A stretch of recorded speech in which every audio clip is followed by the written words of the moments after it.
Իդեալ համակարգը եկամտահարկի վերադարձի օրենքի շահառուների միջև տեղաբաշխում է մինչև 2.5 միլիարդ դրամի վերանորոգման սերտիֆիկատներ։ 5000 ընտանիք կարող է ստանալ 500,000 դրամ արժողությամբ վերանորոգման սերտիֆիկատ, մոտենալով Իդեալ համակարգի ցանկացած խալոցրա։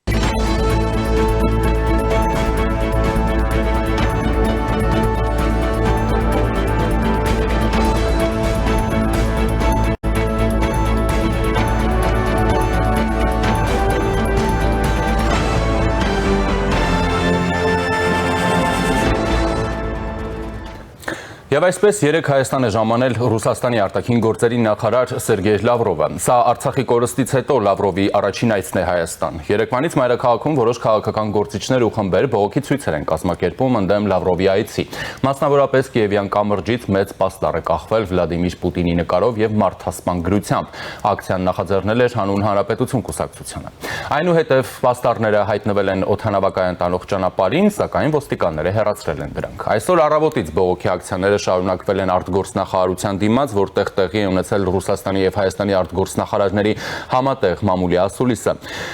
Ակցիայի կազմակերպիչներից Հանուն Հանրապետության կուսակցության նախագահ Արման Բաբաջանյանը նշել է, որ Ռուսաստանը Հայաստանի դեմ հիբրիդային պատերազմ է իրականացնում, իսկ պատերազմ վարում են միայն թշնամիները։ Ուզում ենք մեր քաղաքացիներին իրազեկել, ինչ հանցագործ է եկել, ասել է Բաբաջանյանը։ Եվ մենք հիմա ուզում ենք մեր քաղաքացիներին իրազեկենք, թե ինչ հանցագործ է այստեղ եկել Հայաստան։ Պարոն Բաբաջանյան, խանգարում եք, դուք չեք տալիս, որպես մեր քաղաքացիները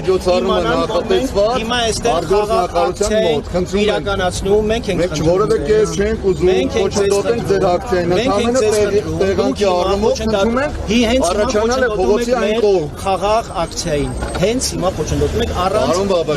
հիմնավորում տալու, թե ինչու մենք պետական արարողակարգային միջոցառումը նախատեսված այսօր այս պահին։ Ոչ մի պետական արարողակարգ չկա այս պահին,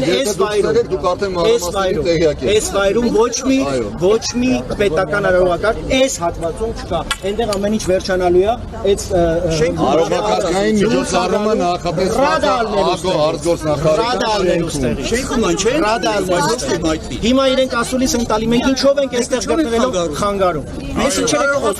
հենց հիմա ուղիղ եթերում, հենց հիմա դուք առանց անհիմն մեզ պահանջներ եք ներկայացնում։ Ես ձեզ ասում եմ, հենց հիմա խանգարում եք մեր ակցիային։ Եվ ձեր այս պահանջներով մեր ակցիային 10 նապատիկ ավելի մեծ հնչեղություն եք տալիս։ Այդ եք ուզում։ Շատ լավ է։ Ապրեք։ Մենք ձեր ակցիային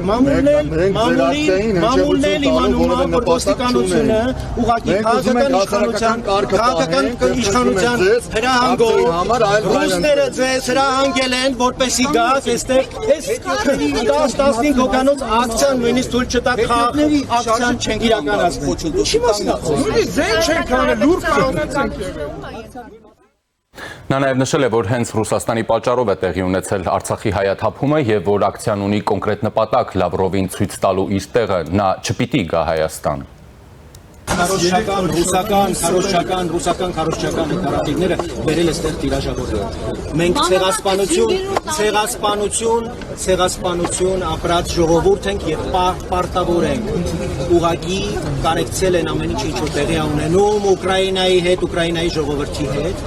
Ցեղասպանություն է տեղի ունենում Ուկրաինայի նկատմամբ, բայց մենք Ուկրաինայի հարցով չենք այստեղ։ Ռուսաստանի վարած մարդատյաց, հայատյաց քաղաքականությունն է մեզ բերել այստեղ։ Արցախի հայաթափված Արցախի ճակատագիրն է բերել այստեղ եւ Ռուսաստանի անմիջական մասնակցությունը այդ բոլոր գործողություններին Ադրբեջանին սադրելու, հրահրելու եւ մինչ օրս Ռուսաստանի հիմնական նպատակն է պատերազմ սանձազերծել, հրահրել, սադրել Ադրբեջանին, հարձակվել Հայաստանի վրա եւ իդեպ հայաստանյան մի շարք շրջանակներ, որոնց որոշ հովանավորյալներ այստեղ ներկա են, ուրեմն հենց այդ պատերազմին են սպասում։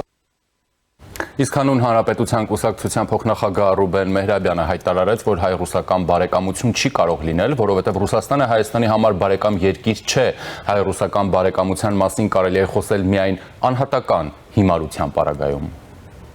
Դիվանագիտական հարաբերություններին դեմ չէ։ Դիվանագիտական հարաբերություններ կարելի է ունենալ ում հետ ասել։ Բայց այն աննորմալ ներկայությունը, որը Ռուսաստանում կա, եւ հարաբերությունների այն կարգավիճակը, որը կա Հայաստանի եւ Ռուսաստանի միջեւ, չի համապատասխանում իրականությանը Ռուսաստանը մեր դեմ վարում է հիբրիդային պատերազմ, այստեղ առանցքային բառը պատերազմն է, պատերազմ վարում են թշնամիները։ Հետևաբար այստեղ ինչ-որ բարեկամությունից բանից խոսանք, միայն կարելի է կամ անբարոյականության կամ էլ անհատակ հիմարության տարբերակ։ Հիմա ոնց է արտահայտում եք հիբրիդային պատերազմը, օրինակներով վերել, որ Ռուսաստանը պատերազմ է։ Բոլոր կոմպոնենտները հիբրիդային պատերազմի օգտագործում է Ռուսաստանը դեմ ինֆորմացիոն, դիվանագիտական, դիսկուրսի, գործակալական ցանցի միջոցով, նայեք ռուսական պրոպագանդան Հայաստանի ուղղությամբ ոնց է աշխատում։ Եվ այժմ կզրուցեմ խաղաղության երկխոսություն կազմակերպության ղեկավար իրավապաշտպան Էդգար Խաչատրյանի հետ։ Ողջույն պարոն Խաչատրյան, շնորհակալություն միանալու համար։ Բարև ձեզ։ Եվ այսպես, պարոն Խաչատրյան, տեղի ունեցավ բողոքի ակցիա արտգործնախարարության շենքի դիմաց, որտեղ ներսում զուգահեռ ընթանում էր Լավրովի Միրզոյանի հանդիպումը, այնուհետև տեղի ունենում համատեղ մամուլի ասուլիսը։ Նախ կխնդրեմ մի քանի բառով,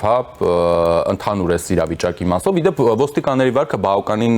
խնդրահարույց էր, ինչու, որովհետև ոստիկանները քաղաքացիների հետ խոսում էին անհարգալից, արայով, խոսում էին դույով, սպառնալիքով եւ այլն, եւ ամեն ինչ անում էին, որպեսզի Լավրովի ականջներն ու աչքերը հնարավորինս հեռու մնան այս տեսարաններից, խնդրեմ համեցեք։ Նախ միակ պատճառը, որ ես այդ պահին չէի գտնվում ԱԳՆ-ի դիմաց իմ առողջական պայմաններն են, իմ փոքր վատառողջ եմ, թե չէ ես էլ պետք է լինեի այդտեղ։ Ոստիկանության գործելակերպի մասին հարցը մեզ կտանի երևի այլ ոլորտ, տարիներ շարունակ խոսում ենք այդ ոստիկանության բարեփոխումների մասին եւ տեսնում ենք, որ ի վերջո սա կրկնությունն է նույն գործելավոճի, ինչ եղել է Սերժ Սարգսյանի ժամանակ, Ռոբերտ Քոչարյանի ժամանակ, էլի անհարգալից վերաբերմունքը, էլի այդ մոտեցումները, որոնք իրականում խոչընդոտում էին խաղաղ ըստ էության խաղաղ ընդվզելու ուրեմն փորձը քաղաքացիների, ասեմ շատ ցավում եմ, որ այդ պահին իմ ընկերների կողքին չէի, բայց սա էլի բերելու է մեզ այդ խոսակցության, որ այդ ոստիկանության բարեփոխումները իրականում արդյունավետ չեն եղել եւ արդյունքում ունենք այն ոստիկանությունը, ինչ որ ունեցել ենք այն ժամանակ։ Էլի օրենքի չիմացություն, էլի քաղաքացիների հետ վերաբերվելու, քաղաքացիների հետ աշխատելու մանավանդ այն նման հանրային ակցիաների ժամանակ կարողությունների բացակայությունը ոստիկանության, այ մենք կվերադառնանք այդ խոսակցություններին, բայց կարծում եմ փոքր կհեռացնի մեզ մեր խոսակցության բուն թեմայից։ Շատ լավ, պարոն Խաչատրյան, նաև անդրադառնանք ասուլիսում տեղ գտած հայտարարություններին եւ այլն։ Նախ հետաքրքիր էր, արտգործնախարարը հայտարարեց, որ Ռուսաստանի հետ հարաբերությունների վերաֆորմատավորում տեղի չի ունենալու եւ այդպիսի բան չի քննարկվում Ռուսաստանի հետ, այլ հակառակը շահագրգռված են, որպեսզի գործող իրապայմանագրային բազան եւ այլն ամեն ինչ, այսպես ասենք, կատարվի իր հնարավորության սահմաններում։ Նաև Լավրովի հայտարարությունները եղան մասնավորապես անդրադառնալով 2022 թվականին Հայաստանի Հանրապետության ինքնիշխան տարածքի դեմ հարձակմանը, նախ այդ հարձակումը որակեց հայ-ադրբեջանական սահմանին իրադարձություններ եւ նշեց, որ ՀԱՊԿ պատշաճ արձագանքել է դրանց։ Իրականում շատ վտանգավոր ասուլիս է, շատ վտանգավոր այն տեսանկյունից, որ ըստ էության հայազգի քաղաքացիները լսում էին այդ ռուսական նարատիվները, որոնք ամենօրյա ռեժիմով կրկնվում է, Հայաստանի արտաքին գործերի նախարարը փորձում էր հակադարձել, եւ ներկայացնել մեր տեսանկյունը այս հարցի վերաբերյալ, բայց կարծում եմ այդ իրավիճակում այդ ռուսական նարատիվները շատ ավելի լավ ձևակերպված, այդ որ խոսում ենք անընդհատ հիբրիդային պատերազմի տրամաբանության մասին, սա այդ հիբրիդային պատերազմի լավագույն օրինակներից էր, երբ որ մենք տեսնում ենք ուղղակի ուրեմն հարձակում իդեմս Լավրովի, Ռուսաստանի արտաքին գործերի նախարարի։ ուրեմն այնտեղ ըստ էության Երևանի կենտրոնում, Երևանի սրտում մենք լսում ենք ռուսական խոսույթը, ռուսական նարատիվը Ուկրաինայի շուրջ իրադարձությունների մասին, ռուսական խոսույթը Հայաստանի եւ Ադրբեջանի միջև տեղի ունեցող ուրեմն հակամարտության մասին, որոնք ինչպես դուք արդարացի նշեցիք, ուղղակի անվանեցին իրադարձություններ, հա, այնց ինչ որ նշանակալիությունը նվազեցնելով այդ ջերմուկի իրադարձությունների, ջերմուկի ըստ էության պատերազմական գործողությունների եւ Հայաստանի տարածքի օկուպացիայի սրանք ուղղակի ասում եմ առանց որևէ բանի վերահսկողության ռուսական այդ նարատիվներն են, որոնք շատ դեպքերում, գիտեք, շատ մարդկանց վրա կարող է նաև ունենային ազդեցություն, որը այնպիսի ազդեցություն, որ գիտեք, դա ռուսական կողմը շատ ճիշտ է, Ռուսաստանը արձագանքել է պատշաճ կերպով, այբ որ Հայաստանը դիմել է, ինչպես Լավրովն ասում էր, ըստ ուրեմն հայեցակարգերի, նրանք առաջարկել էին աջակցություն, ուղարկել էին առաքելություն եւ արդեն առաքելությունը պատրաստ էր, Հայաստանը ինչ որ բանով ուրեմն որոշեց ինչ-ինչ պատճառներով օգտվել Եվրոպական միության ուրեմն առաքելության ուրեմն այսպես աջակցությունից։ Հիմա ասում եմ շատ վտանգավոր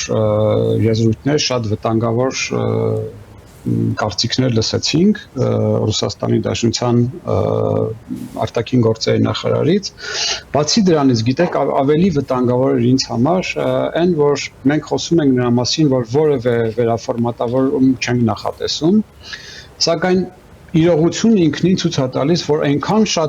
շատ են հակասությունները անգամ այս ընկալումների իրավիճակի վերաբերյալ ընկալումների, հա, ընդհանրենք Հայաստանի արտաքին գործերի նախարարը ի պատասխան լրագրողներից մեկի հարցին խոսում է նրա մասին, որ մենք փորձում ենք դիվերսիֆիկացնել նաև մեր անվտանգությունը, նաև խոսեց նրա մասին Միրզոյանը, որ մենք իրոք ունենք դժգոհություն հապկից եւ սառեցված այսպես կոչված սառեցված կարգավիճակում են գտնվում, եթե ուշադիր հետևել եք ուրեմն ասուլիսին, այդ բaragam Լավրովը ուղղակի մտավ խոսակցության մեջ եւ փորձեց ըստ էության հիմնավորել թե ինչն է պատճառը, որ Ռուսաստանը երբեք թույլ չի տալու, որ Հայաստանը դուրս գա ռուսական ծիրից անվտանգային, թե տնտեսական, թե որևէ ուրեմն բանում, այսինքն հստակ ներկայացած Ռուսաստանի դիրքորոշումը Այլի նույն ձևով մեղադրելով ՆԱՏՕ-ին, էլի նույն ձևով մեղադրելով Եվրոպական միությանը, Հայաստանին ասեց այն, որ դուք փորձում եք ինչ-որ դիվերսիֆիկացնել, բացի հապկից կամ բացի Ռուսաստանից դիտարկում եք այլ անվտանգային ուրեմն բարձիկներ, սա ուղղակի անիրատեսական է մեզ Ռուսաստանի տեսանկյունից, որովհետև Ռուսաստանը դիտարկում է աշխարհը այս տեսանկյունից եւ վերջ Թե ինչ ասեց դրա վերաբերյալ Միրզոյանը, թե արդյոք դա համոզիչ էր ուրեմն Լավրովի համար թե ոչ, սա այլ հարց է։ Բայց ըստ էության Ռուսաստանը ցույց տվեց իր դիրքորոշումը։ Հիմա ո՞րն էր պատճառը, ինչ շահեց Հայաստանը Լավրովին ուրեմն հյուրընկալելով։ Սա էր պատճառը, որ ասում ենք պետք չի գալ, ինչ էինք ուզում։ Ինչ էինք ակնկալում, էլ ինչ շահեցինք եւ ինչ կորուստ տվեցինք։ Այս այն բոլոր հարցերը, որ ես ուզում եմ նաեւ տալ մեր իշխանություններին։ Եվ իրապես ինչ շահեց Հայաստանը այս այցով։ Ինչ շահեց Հայաստանը, երբ Փաշինյանը գնաց մայիսի 9-ին Մոսկվա, հիմա երբ որ Լավրովն է գալիս, ինչ է տալիս սա Հայաստանին։ Ոչինչ չշահեց, շահեց շնորհակալություն, որ Լավրովն եկավ, ասաց, որ Պուտինը շատ շնորհակալ է, որ եկել եք, եւ իր շնորհակալություն ինքն է եկել հիմա էլ Հայաստանում այդ ռուսական քարոզչությունը տարածում է։ Ասում եմ առանց որևէ ցենզուրայի, առանց որևէ բանի միտք թաքցնելու։ Մարդիկ հստակ իրանց դիրքորոշումը հայտնում են, որ Հայաստանը իրանց գուբերնիան պետք է լինի կամ Հայաստանը պետք է լինի իրանց ազդեցության գոտին եւ վերջ։ Ինչքան էլ ուզում եք դուք ասեք, որ գիտեք մենք ունենք բալանսավորման, բալանսավորված քաղաքականություն եւ այլն, մարդիկ հստակ ասում են, որ այդ բաները կեղծ ինչ-որ խոսույթներ են, որոնք ի վերջո ոչ միտեղ չեն տանելու Հայաստանին։ Կամ մեզ հետ եք, կամ մեր դեմ եք։ Որոշեք, իրանք էլ են այդ ասում։ Ու այդ հարցում ես ցավոք սրտի գիտեք ես համաձայն եմ, ու սրա մասին շատ ենք խոսել, էլի տարբեր, չգիտեմ, աստիճանի պաշտոնյաներ են խոսել, որ անհնար է լինել համ այստեղ, համ այնտեղ, համ Եվրոմիությունում, համ ՀԱՊԿ-ում, համ ԵԱՏՄ-ում եւ այլն, սրա մասին գիտեք առաջի անգամ որ չի խոսում, առաջի անգամ չէ որ խոսում ենք ու եւ ցավոք սրտի կարծում եմ դեռ շարունակելու ենք խոսել, որովհետեւ էլի գալու ենք բախվելու ենք այն կետին, որ մի կողմից ուրախանում ենք, բոլորս ծափարում ենք, որ Հայաստանում ընդունվեց այդ օրենքը Եվրոպական միության ուրեմն հետ մերձանալու գործընթացի սկզբի եւ ի վերջո էլի գալիս ենք մենք նույն ռուսական ծիրը, երբ որ անգամ գիտեք հնարավոր ենք համարում մեր անվտանգության ուրեմն բարձիկները, մեր անվտանգության համակարգը Ռուսաստանի հետ կառուցելու հնարավորությունը։ Այդ է ես լսում, ասում եմ մեծ մտահոգությամբ եւ մեծ մտավախություններով, բայց այդ է լսվում իմ ականջին, հա, որովհետեւ եթե մենք որևէ այսպես կոչված restart վերաֆորմատավորում չենք պլանավորում, սա նշանակում է մենք մնում ենք նույն տեղը, նույն իրավիճակում։ Երբ որ այդ ճնշումները ամենօրյա ռեժիմով մեզ վրա գալու են, երբ որ Ռուսաստանը ամեն ինչ անելու է, որ դուրս չթողի մեզ իր ազդեցության գոտուց, եւ ամեն ինչ անելու է, որպեսզի խոչընդոտի մեր թե տնտեսական, թե անվտանգային, թե էներգետիկ, թե որևէ համագործակցությունը արևմուտքի կամ այլ ցանկացած գործընկերոջ հետ։ Իսկ Ռուսաստանի այս Լավրովի հնչեցած նարատիվը այն էր, որ դուք պետքա լինեք մեր տակ եւ Չինաստանի տակ։ Հստակ ասում էր, էլի Չինաստանի բանը Լավրովը բաց չէր թողում։ Ասում էր մենք ենք եւ Չինաստան, այդ մեկ բանը գոտի ճանապարհը։ Հստակ ասում էր, էլի ոչինչ բան այդ մարդը չէր թաքցնում։ Այս տեսանկյունից է երևի լավ, որ մենք ճշմարտությունը ըստ էության լսում ենք, էլի բանը առաջին ձեռքից։ Եվ շատ մտահոգիչ էր, Ժիրայր ջան, իրականում շատ մտահոգիչ էր։ Եվ պարոն Խաչատրյան, երկու եւս դիտարկում ընդհանրական Լավրովը ասաց, որ Հայաստանի ուկրաինացման պատճառ չկա, Հայաստանը Ռուսաստանի դաշնակիցն է, արտգործնախարար Միրզոյանն էլ ասաց, որ Հայաստանը Եվրամիության անդամակցության հայտ չի ներկայացրել եւ այդպիսի բանակցություններ չի վարում։ Ախր գիտեք, դուք պատկերացրեք մի հատ ոնց է նայվում այս իրավիճակը միջազգային գործընկերների, մեր գործընկերների աչքերով, էլի ասում Երևանի սրտում այն պետությունը Հայաստանի նկատիուն է, որը որոշ ժամանակ առաջ հայտարարում էր, որ Ուկրաինայի հարցում մենք Ռուսաստանի դաշնակիցը չենք։ Վարչապետ Փաշինյանը սրա մասին իր ուրեմն ելույթներից մեկում նշեց, ինչը շատ կարևոր էր, բայց ստացվում է, որ մենք տեղավորում ենք մեզ այդ ռուսական նարատիվում, այսինքն մենք ըստ էության դառնում ենք այդ անգամ ուկրաինական հարցում Ռուսաստանի դաշնակիցը։ Մենք Ռուսաստանի դաշնակիցն ենք դառնում ուկրաինական հարցում նաև այն փաստով, որ մեր վարչապետը գտնում է Կրեմլում Կարմիր հրապարակում այդ այսպես կոչված հաղթանակի օրվա ուրեմն բանի տնախմբության ժամանակ։ Հասկանում եք, իսկ դա ըստ էության ոչ թե երկրորդ համաշխարհայինում տարած հաղթանակի մասին էր, այլ ուղղակի բաներ կապեր էր տանում երկրորդ համաշխարհայինում ֆաշիզմի դեմ պայքարի եւ Ուկրաինայում այսպես կոչված ուկրաինական ֆաշիզմի դեմ Ռուսաստանի պայքարի միջև։ Այս էր ներկայացվում։ Հիմա սա մեծ վտանգ է, թե սպասում է Հայաստանին ուկրաինացում, թե չէ, սա գիտեք բան հարց է, էլի իրականում թե ոնց է Ռուսաստանը մեկնաբանում, ինչա նշանակում ուկրաինացում։ Այ թե ուկրաինացում մի նկատի ունենք պետություն, որը ձգտում է ինքնուրույնության, սուվերենության, ժողովրդավարության եւ մարդու իրավունքների պաշտպանության, ես շատ կողմ կլիներ, եթե Հայաստանը նման նկարտումներ եւ նման մոտեցում ունենար, ինչպիսի Ուկրաինան ունի։